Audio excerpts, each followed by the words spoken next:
Senator Ossoff, thank you so much for being here with us. We truly appreciate it. Let's start with the Urban League. Those cuts to that funding for those black organizations. You have called for the reinstatement of funding. Clearly, when you call for something, sometimes it works, as we see here with the veterans. What is your call for the Urban League? Well, remember when the Trump administration tried to shut down that HBCU scholarship program, and I called them out on it. They backtracked. When they tried to shut down after-school program funding, after-school programs across the country, I called them out, and they backed down.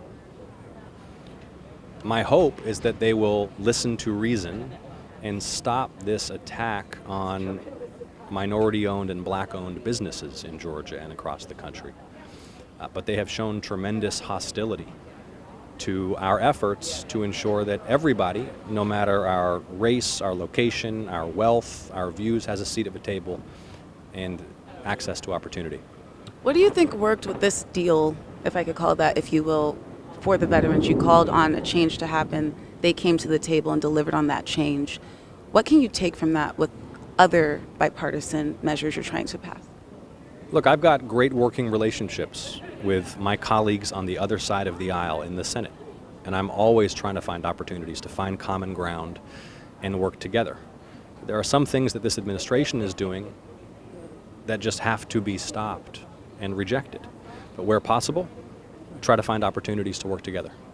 And that is something that you have been extremely staunch on, that you are not going to back off of your bipartisan efforts.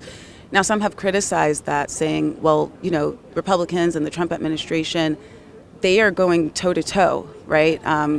For some of their measures that are partisan, they're getting them passed. Some say maybe Ossoff and the Democrats need to be more like that. What's your response to that? Well, and I've opposed their destructive party line efforts. For example, their legislation to defund nursing homes and hospitals, to cut taxes for the wealthiest Americans.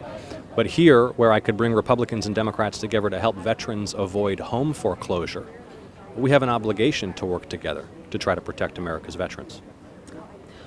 Looking forward to your election in 2026, you have, some people say you have an uphill battle to go in Georgia to turn it red again, coming off of that 2024 race.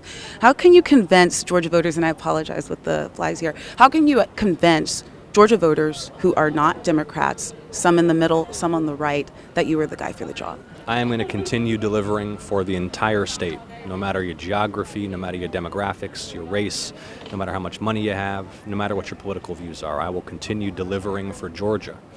And how can you make people believe that if they don't believe that? Well, I will continue delivering, and I'll continue demonstrating that through the record that I've built delivering for every part of Georgia.